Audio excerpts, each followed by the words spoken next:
I realized I was falling for a stranger the same day I noticed he ties his shoelaces the exact same way every morning at 8:12 a.m. I just didn't know it was the same person. It started stupidly. Boring Tuesday night. I was lying in bed, half scrolling through an app I downloaded and deleted at least 5 times before. You know the one.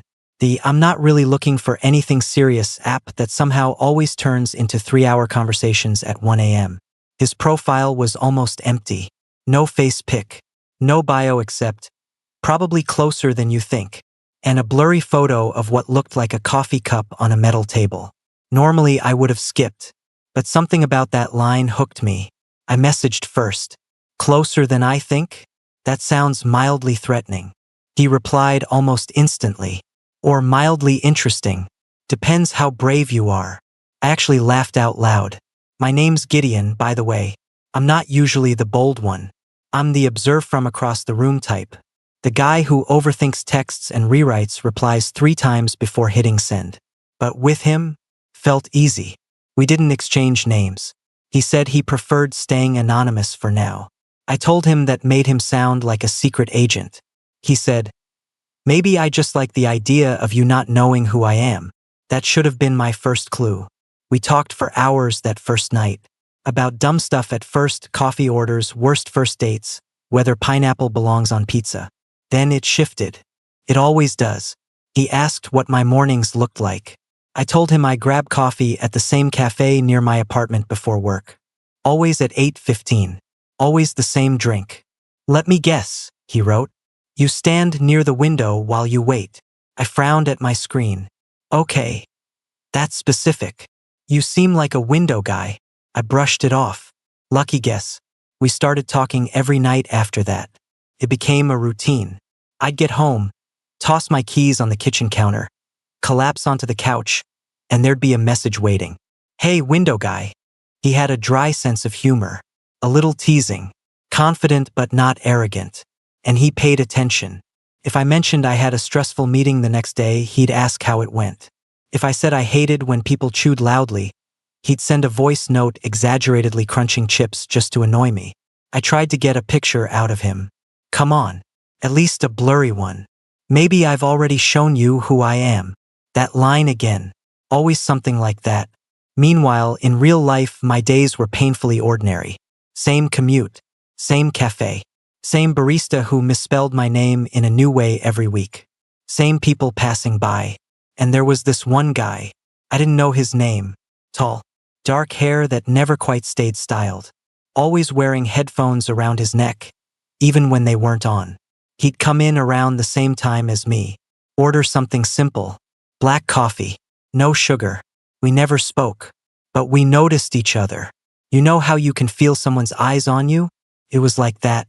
Some mornings, I'd glance up from my phone and he'd already be looking at me.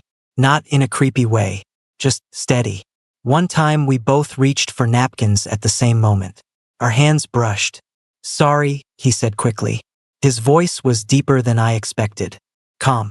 Controlled. "All good," I replied, probably too fast. We both pulled back like the napkin dispenser had shocked us. That night, I told my mystery guy about it. "Hot cafe stranger?" he asked. I didn't say hot. You didn't have to. I rolled my eyes at my phone. "He's just there every morning. And you've never talked?" "Nope. Maybe you should. Maybe he doesn't even notice me." There was a long pause. Then, "He notices you." I stared at that message longer than I should have. "You sound very sure." Some guys are better at watching than talking. Something about that made my chest tighten. Over the next week, the conversations got heavier. Less joking. More real. He asked if I'd ever been in love. I told him once. It didn't end well. He didn't push. Just said, "That makes sense. You sound careful." Careful. Yeah. That's me. One night, I asked him the question I'd been circling around. "Why won't you tell me your name?" He replied, "Because if I tell you, it changes things." "How?" "You'll start looking at me differently." That hit harder than I expected. "I already look at you differently." I typed before I could stop myself. The 3 dots appeared, disappeared, appeared again. "Gideon," he wrote. My heart actually skipped. It was the first time he'd used my name. You have no idea how close you are. I sat up straighter in bed. Close to what? To figuring it out. I didn't sleep much that night. The next morning, I went to the cafe like usual. I felt ridiculous, like I was in some low-budget rom-com, scanning the room for clues. He was there, headphones guy, standing near the counter, black coffee in hand. And for the first time, he didn't look away when I looked at him. He held my gaze, longer than normal. My phone buzzed in my pocket. I swallowed. Slowly, I pulled it out. One new message. Blue shirt looks good on you today. My stomach dropped. I was wearing a blue shirt. I lifted my eyes from the screen. He was still looking at me. And then, just barely, he smirked. That was the moment I realized two things at once. 1. The stranger I'd been falling for every night was standing 10 feet away from me. And 2. He had known exactly who I was this entire time. I just didn't know his name yet. But I was about to. For a second, I genuinely thought I might pass out. My brain was trying to catch up to what my eyes were seeing. Headphones guy. Black coffee. The steady gaze. My phone still in my hand. The message still glowing on the screen. Blue shirt looks good on you today. I looked back up at him. He didn't look nervous. He didn't look smug either. Just calm. Like he'd been waiting for this exact moment. My heart was hammering so loud I was convinced the entire cafe could hear it. I typed back without breaking eye contact. Is this your dramatic reveal moment? His phone buzzed in his hand almost instantly. He glanced down, then back at me. A slow smile tugged at the corner of his mouth. Depends. Are you disappointed? I swallowed. Hard. I typed, come here. I don't know where that confidence came from. It definitely wasn't my usual move. But this wasn't usual. He hesitated for half a second. Then he walked toward me. Every step felt louder than it probably was. My brain was hyper-aware of everything. The scrape of chairs, the hiss of the espresso machine, the way my pulse was racing under my skin. When he stopped in front of me, it felt surreal. I'd imagined this guy 100 different ways in my head. Built a voice around his texts. Assigned expressions to his words. And now he was just here. Up close, he was even better looking than I'd allowed myself to admit in the past week. Sharp jaw. Dark eyes that looked almost amused. A small scar near his eyebrow I'd never noticed from afar. He slid his phone into his pocket. So, he said. That voice. The same calm tone from the napkin incident. You're the mysterious window guy. I stared at him. You're the probably closer than you think creep. He laughed, a real one this time. Not just a smirk. Okay. That sounds worse out loud. You've been watching me. Observing, he corrected. That's not better. He leaned slightly closer, lowering his voice just enough that it felt private. You noticed me too. That shut me up. Because he was right. Every morning, I'd clocked him without meaning to. The way he stood. The way he wrapped his fingers around his cup. The way he'd glance over like he wanted to say something and then didn't. You knew it was me the whole time? I asked. Pretty much. Since when? The second night we talked. My brain short-circuited. What? You mentioned the barista spells your name wrong. I've heard her call Gideon at least 3 times. I groaned. That's humiliating. He smiled again. It helped narrow things down. So you just what? Confirmed it. You described the cafe layout. The metal tables. The crack in the window near the corner. There aren't that many options. I shook my head slowly. And you didn't think to tell me? His expression shifted slightly, softer now. I liked that you didn't know. Why? Because you were honest. That caught me off guard. I was honest anyway. Yeah, he said quietly.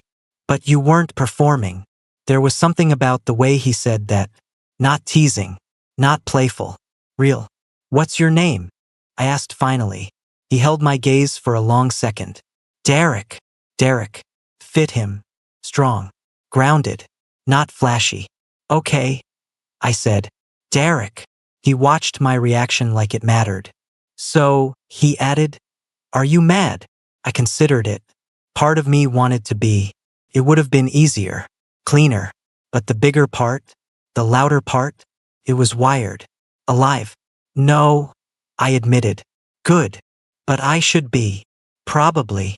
We stood there in this weird charged bubble while people moved around us like normal life hadn't just tilted on its axis. So what now? I asked. That depends, he said. On what? Do you still want to get to know me? I laughed softly. You mean the version of you that exists outside my phone? Yeah, that one. I hesitated.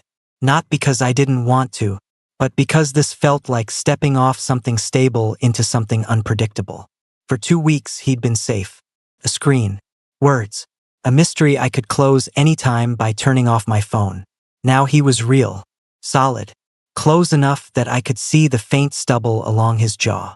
I was starting to like you, I admitted. His eyes flickered at that. Starting. Don't get cocky. He stepped a little closer. Close enough that I could smell his cologne. Subtle, clean. You said you already look at me differently, he reminded me. God, he remembered everything. I did, I said. And this is a lot. He nodded slowly. I know.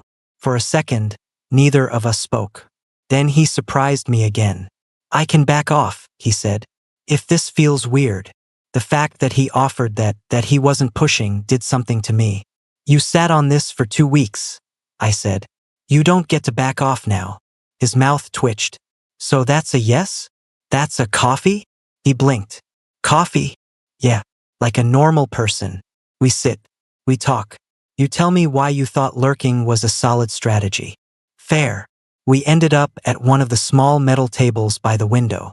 My spot. He noticed. Of course you sit here. Don't start. He leaned back, studying me like he had all the time in the world. So what gave me away? He asked. The message, I said. The blue shirt thing was dramatic. He shrugged. You were taking too long to figure it out. I was enjoying the mystery. Were you? There it was again, that steady look. Yeah, I said. I was. And now my chest felt tight in a different way. Less mystery. More risk. Now it feels real. He didn't break eye contact. Good. And that was the moment it hit me. This wasn't some random coincidence. Derek had chosen to talk to me. Chosen to keep it going. Chosen to sit here. And the way he was looking at me right now, it wasn't casual. It wasn't just curiosity. It was intentional. I had started chatting with a stranger. But somehow, without realizing it, I'd been building something with someone who'd been standing 10 feet away from me every morning. And now he wasn't 10 feet away. He was right here, and I had no idea what I was about to get myself into. Coffee with Derek should have felt normal. Didn't. It felt like sitting across from a secret I'd already told too much to. We talked for almost an hour that morning. About surface-level things at first, work, schedules, how long we both lived in the neighborhood. But underneath it, there was this constant current. Because every time he said something, I had 2 versions of him in my head. Derek from the screen, and Derek right in front of me. And somehow they matched. You're quieter in person, I told him. He lifted an eyebrow. That disappoint you? No, just different. Texting gives you time to think, he said. In person, I'd rather listen. That's convenient. For you or for me? For you, I shot back. You already had a 2-week head start. He leaned back in his chair, studying me. I didn't plan it like that. It kind of looks like you did. He hesitated just enough for me to catch it. Okay, he admitted. Maybe I didn't hate having the advantage. I narrowed my eyes. That's manipulative. It's cautious. That word again. Cautious. You think I'm that fragile? I asked. No, he said immediately. I think you're careful about who you let in. That landed. Because it was true. After what happened with my ex, which I told him about late one night, thinking he was just a stranger who couldn't hurt me, I had gotten selective, guarded, efficient with my emotions. Derek knew that, because I'd told him. I didn't want you shutting down the second you saw me, he added quietly. You thought I wouldn't like what I saw? He held my gaze. I wasn't sure. There it was. The first crack in his confidence. And for some reason, that's what made my chest soften. You're not exactly hard to look at, I said before I could overthink it. He blinked. Then a slow smile spread across his face. That's the first time you've complimented me in person. Don't make it weird. Too late. I kicked his foot lightly under the table. The tension shifted after that. Less mystery. More awareness. When we both finally glanced at the time, we realized we were late. Him to work, me to a meeting I was absolutely not mentally prepared for. We stood at the same time, and suddenly we were close again. Not cafe table close. Real close. So, he said, do we go back to texting like nothing changed? No, I said. No, no more anonymous messages. No more cryptic hints. He nodded slowly. Okay. But, I added, you still have to earn it. He smirked. Earn what? I stepped past him toward the door, brushing his shoulder on purpose this time. Me. I could feel his eyes on me as I walked out, and I hated how much I liked that. The next few days were strange. Not bad, just intense. We still texted, but now it felt different. Less fantasy. More real time. Are you always this distracted at work? He wrote Tuesday afternoon. I glanced up from my desk instinctively. Across the street. Through the glass. He was standing outside the cafe. Looking right at me. I nearly choked on air. You're insane. I texted. You waved first. I hadn't even realized I had. That became our thing. Small looks. Subtle smiles. Shared space without actually sharing it. But we hadn't gone on a real date yet. Not officially. Thursday night, my phone buzzed while I was making dinner. Tomorrow, 7 p.m. don't bail. Is that a request or a command? Depends how much you like being told what to do. I stared at that message longer than I should have. Location. I replied. I'll pick you up. That made my stomach flip. I hadn't had someone pick me up for a date in a long time. Okay. I typed before I could talk myself out of it. Friday, 6:57 p.m. I was pacing. Actually pacing. This was ridiculous. I'd already talked to him for weeks. I'd had coffee with him. I'd made eye contact that lasted entirely too long. And yet this felt bigger. A real first date. Doorbell. I froze. Then I forced myself to move. When I opened the door, Derek was standing there in dark jeans and a fitted black shirt that made it unfairly obvious how broad his shoulders were. For a second, we just looked at each other. You clean up nice, he said. You're staring. I know. God, are you always this intense? I asked. Only when I mean it. My heart did that stupid skip thing again. Ready? He asked. I grabbed my jacket. Yeah. The car ride was quieter than I expected. Not awkward. Just charged. His hand rested on the gear shift. Mine was on my thigh. And at one red light, his fingers brushed mine. Neither of us pulled away immediately. That felt like a decision. He took me to a small restaurant a few neighborhoods over. Dim lighting. Not loud. Intimate without being try-hard. You've been planning this? I accused as we sat down. Since day 4. Day 4. That's when I realized this wasn't just flirting. My breath caught slightly. And what is it now? I asked. He didn't hesitate. Potential. The way he said it, steady, sure, made it feel heavier than just a word. Dinner was easy. Easier than I expected. We laughed. We teased. We told stories we hadn't texted about yet. And every once in a while, the conversation would dip into something softer. At one point, he reached across the table and adjusted my sleeve absent-mindedly. His fingers lingered. The air shifted. When we stepped back outside afterward, the night air was cool. He didn't rush to the car. He just stood there with me under the streetlight. So, he said quietly. So, I echoed. I meant what I said. About potential? Yeah. My chest tightened again. You scare me a little, I admitted. Why? Because this feels fast. He stepped closer. Not touching. Just close enough that I could feel the warmth coming off him. I've been watching you for longer than 2 weeks, Gideon. That hit me straight in the ribs. What? Not in a creepy way, he added quickly. Just noticing. You're hard not to. My pulse picked up. And you waited?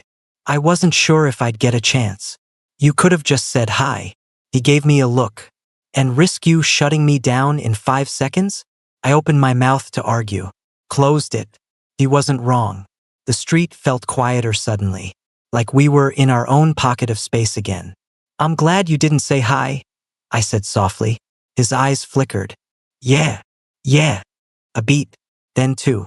Then his hand lifted slowly, giving me time to pull back if I wanted. My breath caught. You still want me to earn it? Yeah, I whispered. But you're making progress. And when he leaned in this time, it wasn't a surprise. It wasn't a mystery. It was deliberate, just like everything else about him.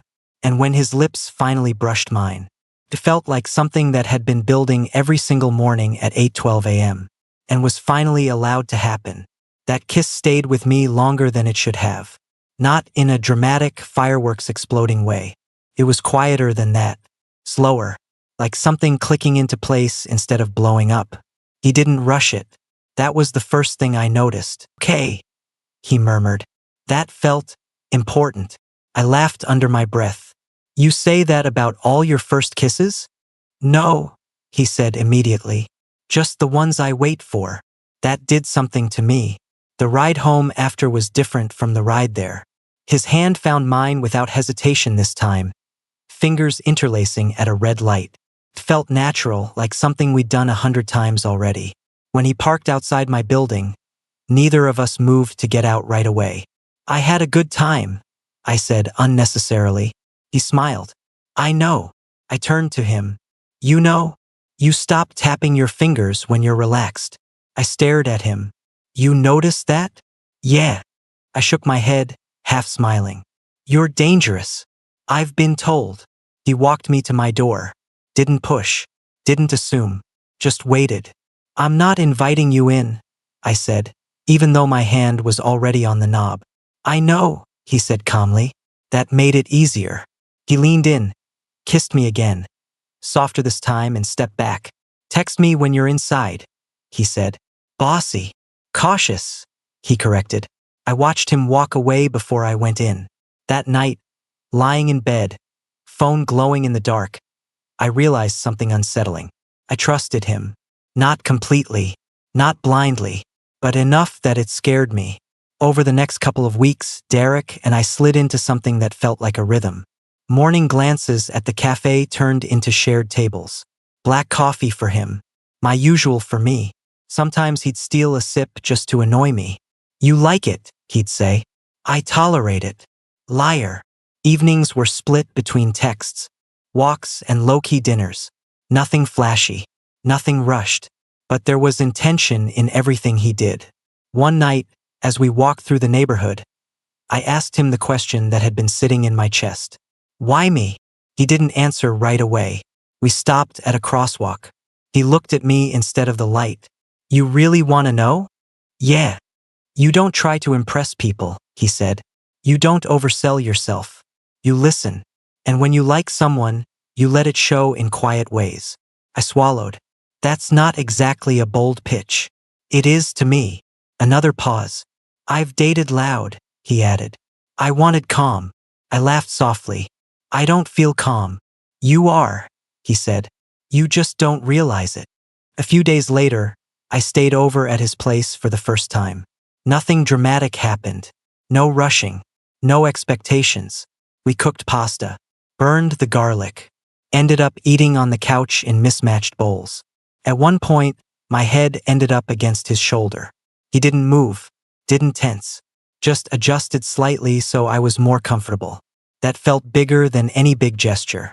Later, lying next to him, his arm draped loosely over me, I listened to his breathing slow as he fell asleep. And for the first time in a long time, I didn't feel like I was waiting for the other shoe to drop. It hit me one morning at the cafe. We were standing in line. His shoulder pressed lightly against mine. And I thought back to that first night. The anonymous messages. The mystery. The distance. I looked up at him. What? He asked. I almost missed this, I said. He frowned slightly. How? If you just said hi that first day, I admitted. I probably would have smiled politely and moved on. He nodded. I know. And if I'd figured it out sooner, I added, I might have panicked. Probably. But instead, I said quietly, we got to know each other without the noise. He reached for my hand under the counter. Exactly. That was the moment it clicked. I hadn't just fallen for a stranger online. I'd fallen for someone who had been there all along, watching, waiting, choosing me carefully. And now, standing beside me in line at 8:12 a.m., Derek squeezed my hand and leaned in. Blue shirt again tomorrow? He murmured. I smiled. Only if you keep noticing. And he did. About a month in, something shifted. Not in a bad way, just deeper. Up until then, everything had felt intentional but light. Coffee, kisses outside my building, nights on his couch where we fell asleep halfway through a movie. But there's a point in something new where it stops being exciting and starts being real. And real is scarier. It happened on a random Wednesday. I'd had a brutal day at work. Everything went wrong. A client backed out. My inbox was a disaster. By the time I got to the cafe the next morning, I was already irritated. Derek was there first. He looked up when I walked in and immediately knew something was off. I didn't have to say anything. He didn't ask, what's wrong? In that loud, public way some people do. He just shifted slightly, creating space at the table. I sat. He slid my coffee toward me without comment. You're quiet, he said gently. Tired, I muttered. He studied me for a second, then nodded. We didn't talk much that morning. And for some reason, that meant more than if he tried to fix it. Later that night, I went to his place. I didn't text ahead. I just showed up. He opened the door looking confused and then concerned. You okay? I shrugged. Can I just sit here? His expression softened instantly. Yeah, of course. We ended up on his couch. No music, no TV. I told him about the client. About feeling like I was always one mistake away from everything collapsing. About how exhausting it was pretending I had it together all the time. He didn't interrupt, didn't offer advice, just listened. And when I finally ran out of words, he pulled me into him. Not dramatically, just firm, steady. You don't have to perform with me, he said quietly against my hair. That sentence hit harder than I expected. Because that's exactly what I do. At work. With friends, on dates before him. Even with him at the beginning, I curated myself. The cool version. The low-maintenance one.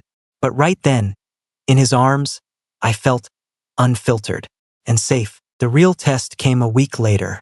Saturday morning. Cafe. Except this time, it wasn't just us. Two of my coworkers walked in right as Derek reached across the table to steal a sip of my coffee. Gideon, I froze. Derek's hand paused midair. My coworkers stared between us. And in that split second, I felt it. That old instinct to pull away, to create distance, to downplay. But Derek didn't move. He didn't drop my hand. He didn't step back. He just waited. Not pushing, not forcing, waiting for me. This is Derek, I said. Clear, simple. My coworker's eyebrows shot up. Oh, there it was. That moment. The moment where you either shrink or you don't. He's the guy I've been seeing, I added. And I felt Derek's fingers squeeze mine under the table. Not possessive, not claiming, just supportive. The conversation was awkward for about 30 seconds. Then it normalized. And when my coworkers left, I exhaled. Derek studied me carefully. You okay? Yeah, I said honestly, because I was. He nodded once. And then, very casually, he leaned over and kissed me. Right there. In the cafe. Not exaggerated. Not dramatic. Just real. And for the first time, I didn't feel like something fragile. Do you ever regret not just saying hi that first morning? He smiled faintly in the dark. No. Why? Because if I'd just said hi, you would have kept me at arm's length. He was right. And this way, I asked. This way, he said softly. You let me in before you even knew it. I turned toward him. You planned that. Not exactly. Derek. He chuckled quietly. I just wanted a real shot. I rested my hand over his heart. You got it. And as he pulled me closer, I realized something that surprised even me. I didn't just fall for a stranger who turned out to be closer than I thought. I fell for someone who saw me every day and chose to stay, not because it was convenient, and that felt bigger than the mystery ever did. For a while, everything felt steady. Not perfect, not fantasy-level effortless, just solid. We still had our mornings at 8:12, still had our quiet jokes, still had that small spark every time our eyes met across a room, even if we just woken up next to each other. But the longer something feels good, the more you start waiting for it to shift. At least I do. It happened on a Sunday afternoon. We were at his place, rain tapping against the windows. I was half asleep on his couch, my head in his lap while he scrolled through something on his phone. I wasn't really paying attention until I heard it. A laugh. Not the soft one he gives me, the louder one. I tilted my head slightly. On his screen, I caught a glimpse of a message thread. A name I didn't recognize. A string of inside jokes. A selfie sent back and forth. A tightness crept into my chest before I could stop it. "Who's that?" I asked, trying to sound casual. He glanced down at me. Who are you laughing with?" He looked at his phone again. "Oh, that's Mark." "Mark." "Yeah, we used to work together." "Used to." Something about the way he said it felt loaded. I sat up slowly. "You still talk a lot?" "Sometimes." "Like, sometimes? Or daily sometimes?" He studied me for a second. "Gideon." "What?" "You're spiraling." I hated that he was right. "I'm not spiraling," I said, already defensive. "I'm asking. And I'm answering." Silence stretched between us. Rain kept tapping at the window like it was keeping time. "He's someone I dated," Derek said calmly. There it was. The word. Dated. I felt my stomach drop, even though I'd known that was the direction this was heading. "For how long?" I asked. "A few months. Last year." "And you still text?" "Yes." I stood up. Not dramatically. Just needed space. He didn't grab me. Didn't rush to explain. He just watched. "Is that a problem?" he asked carefully. I ran a hand through my hair. "I don't know. That's honest. I don't want to be weird about this," I said. "But I also don't want to pretend it doesn't bother me." He nodded slowly. "That's fair. What do you guys talk about?" "Work. Life. Dumb stuff. And feelings?" "No." "You sure?" "Yes." I searched his face for any hesitation. There wasn't any. But insecurity doesn't care about logic. "You never mentioned him," I said quietly. "You never asked." That stung more than it should have. "You tell me everything else." "Not everything." That hung in the air. "Why not?" I asked. He leaned back against the couch. "Because some things don't matter anymore." "Clearly they do if you're still texting." His jaw tightened slightly. He mattered. Past tense. The rain felt louder suddenly. "I don't want to compete with someone who already knows you," I admitted. "You're not." "You say that." "Because it's true." I crossed my arms, hating how exposed I felt. "This is what I was scared of," I said. "What?" "That this would start to feel like something I could lose." His expression shifted. Softer. "Gideon, I didn't worry about this when you were just some anonymous guy on my phone," I continued. "But now?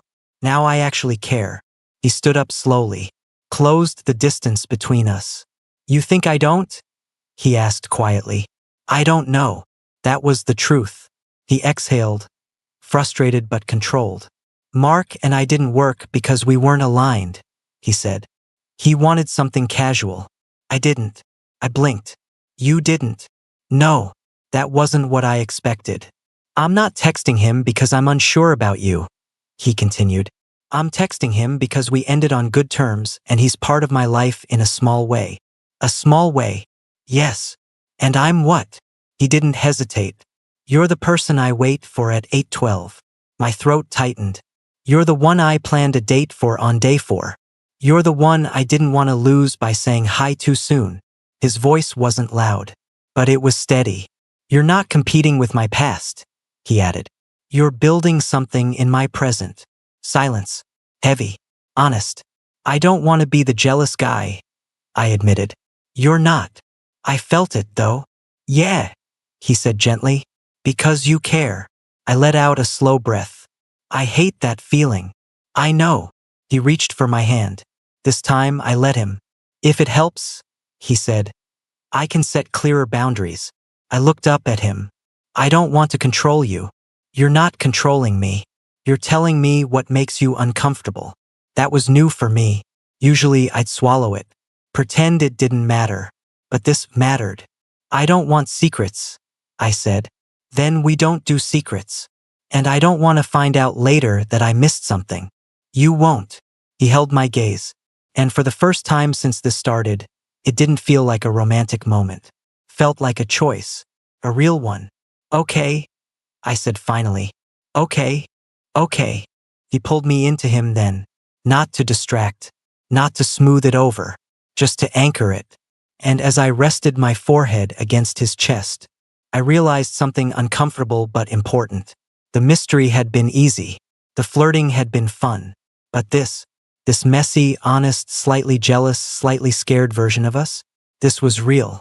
And real meant we were both risking something. Not just me. Not just him. Both. And for the first time, that didn't make me want to pull away. It made me want to stay. After that conversation about Mark, things didn't magically become perfect. But they became clearer. There's a difference. We didn't avoid the topic. We didn't pretend jealousy wasn't a thing. We just handled it. Like adults. Which honestly was new territory for me. A few days later, Derek handed me his phone without ceremony. What? I asked. Look. It was the thread with Mark. The last message was simple. Hey man, I'm seeing someone seriously now. Might be a little less available. Just wanted to be upfront. Mark's reply was supportive, mature, uneventful, no drama, no hidden tension. Derek locked his phone and set it aside. I don't want gray areas, he said. I stared at him. You didn't have to do that. I wanted to. That mattered more than the message itself. I stepped closer. You really hate half measures, don't you? Yeah, he said. With you especially. And something about that settled the last bit of noise in my head. It was strange how something that started anonymously now felt so intentional. One night, we were back at the cafe after closing hours. The owner knew Derek from years ago and let us sit inside while he cleaned up. The lights were dimmer. The place quieter than I'd ever seen it. This is weird, I said, leaning back in my chair. What? Thinking about how this all started. He smirked faintly. You mean when you thought I was mildly threatening? You were. I was strategic. Lurking is not strategy. It worked. I rolled my eyes, but I couldn't help smiling. You know what's wild? I said. What? If you hadn't sent that blue shirt message, I might still be trying to figure it out. He studied me for a second. I almost didn't send it. My eyebrows lifted. You? Yeah.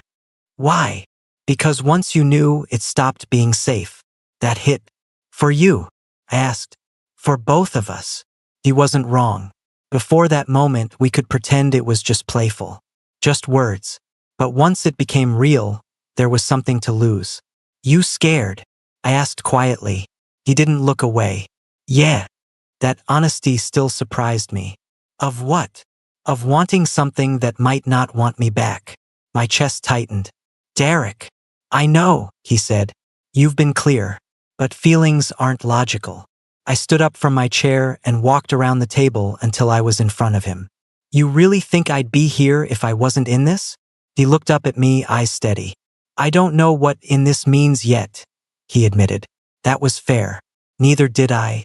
I leaned down slightly so we were eye level. It means I wake up and check if you texted, I said. It means I look for you at 8:12 even when I know you'll be there. It means when something good happens, you're the first person I want to tell. His jaw tightened subtly. That's not casual, he said. No, I agreed. It's not. A beat passed between us. Then he stood up.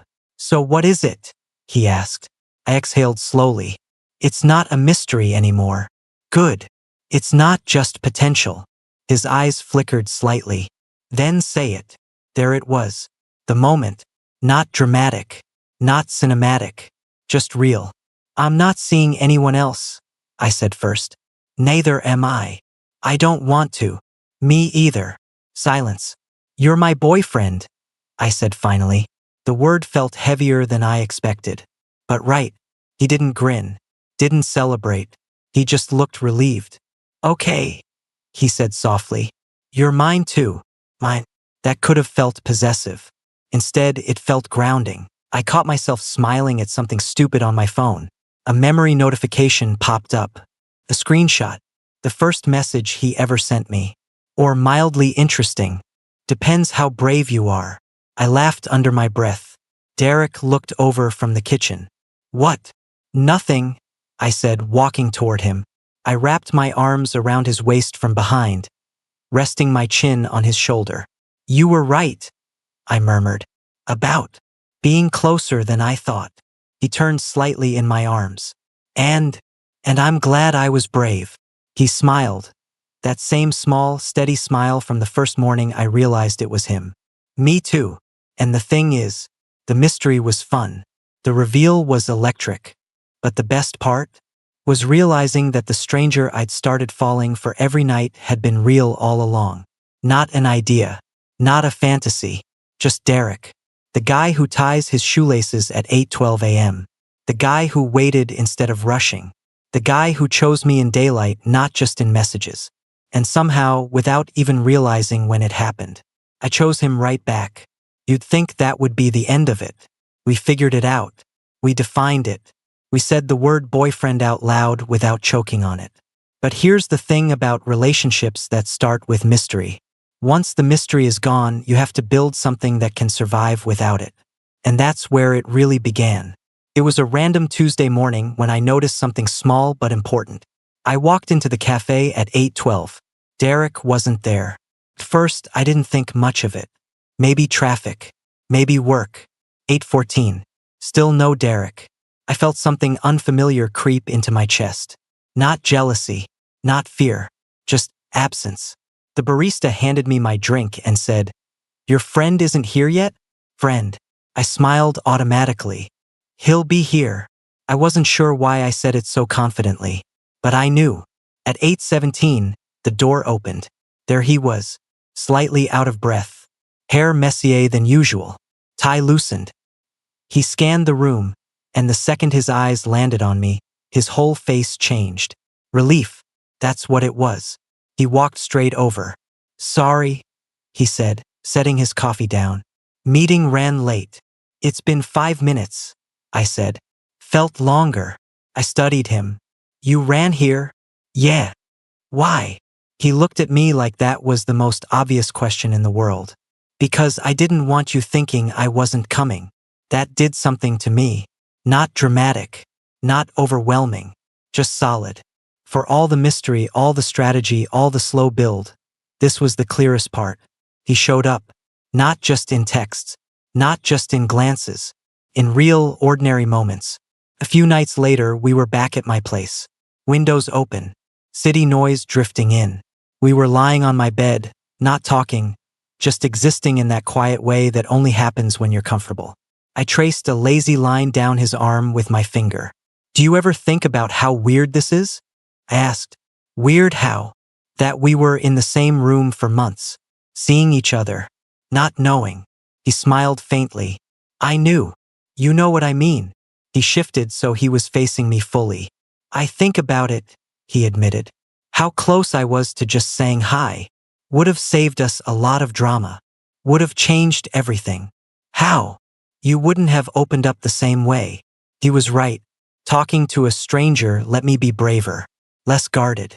You tricked me into honesty, I said. He smirked. I created a safe environment. That's manipulative. That's romantic. I laughed and nudged him with my knee. Then I got quiet. You know what I realized? I said. What? I wasn't falling for the mystery. His expression softened. I was falling for the way you listened. He didn't respond right away, so I kept going. The way you noticed things. The way you waited instead of pushing. The way you handled it when I got insecure. My throat tightened slightly. That's not mystery, I said. That's you. You know what I realized? He asked. What? That I didn't want to be a stranger to you. that landed deeper than anything else. Because that's the risk, right? You can flirt with a stranger. You can fantasize about a stranger. But letting someone actually know you?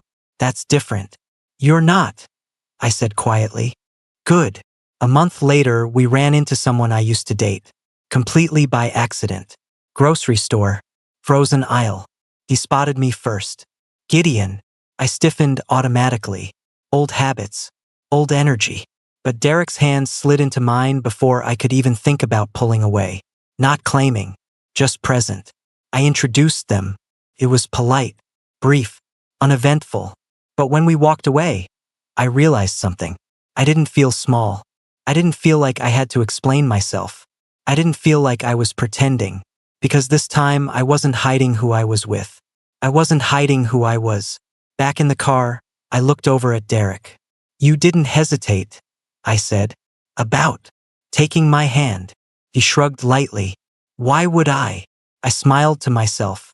Because once upon a time I would have. Once upon a time I was careful in a different way. But now I was careful with my feelings. Not with my visibility. It's funny. If you'd asked me before all this what kind of love story I'd end up in, I probably would have said something dramatic. Big confession. Grand gesture. Something cinematic. Instead, it started with a line on a dating app. Probably closer than you think. And it turned into mornings at 8:12. Blue shirts. Shared tables. Hard conversations about jealousy. Soft conversations about fear. And one very intentional man named Derek who chose to wait instead of rush. The mystery was what caught my attention. But the consistency is what made me stay. Now, sometimes when I catch him tying his shoelaces in the morning, same method, same focus, I smile. Because I remember when he was just the guy across the cafe. The stranger. And I think about how close we were the whole time. Not just physically, but emotionally. We were already looking at each other. We just hadn't stepped forward yet. And if I've learned anything from all of this, it's this. Sometimes love doesn't crash into your life. Sometimes it's standing 10 feet away, holding black coffee, waiting for you to notice. And sometimes, you just have to be brave enough to look back.